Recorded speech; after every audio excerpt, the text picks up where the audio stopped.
We are gathered not only for acknowledge our achievements on the world's highest mountains, but also talk about important changes and developments in the Everest regions. It's a bittersweet event. I grew up watching Himalaya every morning from my gardens, especially during the winter month when weather are clear. From a very young age, I knew those mountains were not just distant dreams. I knew that one day I stand on their summits. My journey began when I was 13. I summited Mera Peak completely by accident. I had following my father's teams 1 hour behind too scared to catch up because I was supposed to stay at high camp to boil water and cook the foods. But I kept going. And in the end, I reached it on the summit. The clients were shocked, not only to see me there, to me stay there with a huge thermos of hot tea and the biscuits. I received $800 in the tips. At the time, I thought, if I can earn that much money from climbing, why I need to go to school? It's naive, of course, but here I am today. After that, I became a porter and asphalt doctor for 5 years. And eventually, I submitted my first 8,000ers. Today, I have climbed all 14 of old 8,000 meter peaks, including with K2 winters and show you from Nepal side.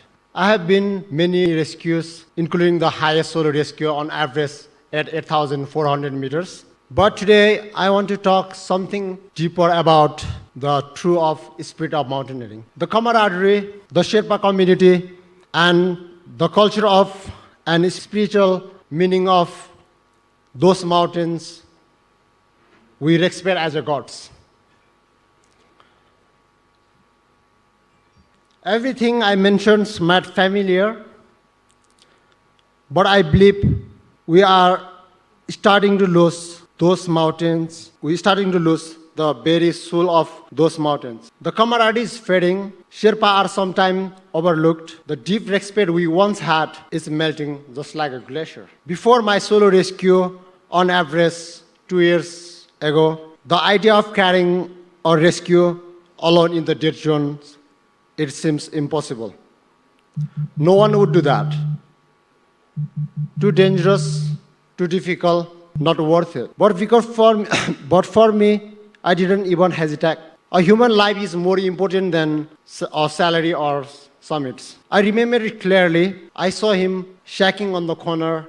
The mountain had once again prevents itself, the most powerful force of nature. I walk up to him. My clients are confused. I asked, "Are you alone? And are you okay?" No response. He was barely conscious. Immediately, I began planning to down him to Camp 4. There was no one else to help or who wanted to help, only me. After many exhausting hours, I got him down to Camp 4, where I was met by our beloved friend, Gelje Sherpa. He just passed away in Annapurna this season, and some other friends. Together, we brought him down to Camp 3, where he was airlifted to the hospital. The rescue went viral. I was shocked because something I thought simply the right thing to do was suddenly being pursued all over the world.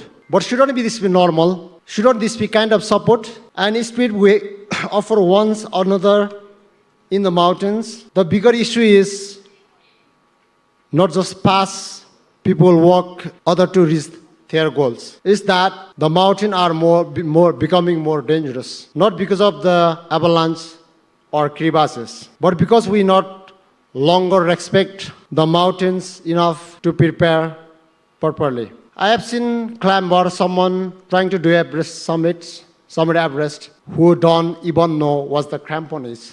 This must change. Safety must become a priority again. We need once clear rules to protect our mountains, our Sherpas, and the climber who risk their life every season. So what is the spirit of mountaineering? A quiet that captured perfectly is, mountains are not a stadium where I satisfy my ambition to achieve. There are cathedrals where I practice my religions. Mountaineering is not about the ego. It's about respect and self-discovery, support others, and the strength of community. Let's continue cheers the precious mountains and climb together as we one supportive community, just like we are here today. I want to leave this on positive notes because today is the positive celebrations. Thank you.